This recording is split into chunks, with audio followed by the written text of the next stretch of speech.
আপনারা এই জাল টাকার নোটের ব্যাপারে যদি একটু বেশি করে প্রচার করেন এবং লোকজনকে যদি সচেতন করেন এবং তারা যদি আমাদেরকে কোনো ধরনের তথ্য দিয়ে সহযোগিতা করতে পারে, তাহলে আমরা পুরো মৌলভীবাজার জেলায় যাতে কোনো ধরনের এই জাল নোট সরাতে না পারে সে ব্যাপারে আমরা কাজ করতে পারবো। অর্থাৎ যদি আপনারা এই আজকে যে আমরা প্রেস ব্রিফিং এর মাধ্যমে যদি আপনারা এটা মানুষের মাধ্যমে একটু সচেতন করতে পারেন, তাদের কাছ থেকে রুট লেভেলের মাধ্যমে যদি আমাদেরকে গোপনে সংবাদ দেওয়া হয়, আমরা সেই ভিত্তিতে জাল নোট এবং অর্গান পার্টি বলবো একেবারে মলম পার্টি উৎপাদ বেড়ে যায়, সেগুলো যাতে আমরা এই মৌলভীবাজার জেলায় থামাতে পারি সেই ব্যাপারে আমরা সর্বদা সজাগ থাকবো এবং কাজ করবো।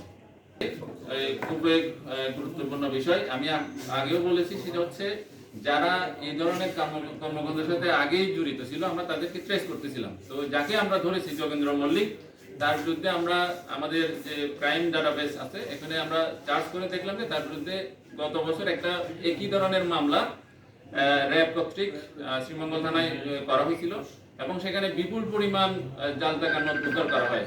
বাংলাদেশি টাকা হচ্ছে 69 লক্ষ এবং ইন্ডিয়ান রুপি হচ্ছে 30 লাখ। তো এই বিষয়টা জানার পরে আমরা কিন্তু তাকে আমরা ট্রেস করতেছিলাম, গোপনে আমরা তার ব্যাপারে সংবাদ নিচ্ছিলাম এবং এই প্রেক্ষিতে গতকালকে তাকে উদ্ধার করা সম্ভব হয়েছে।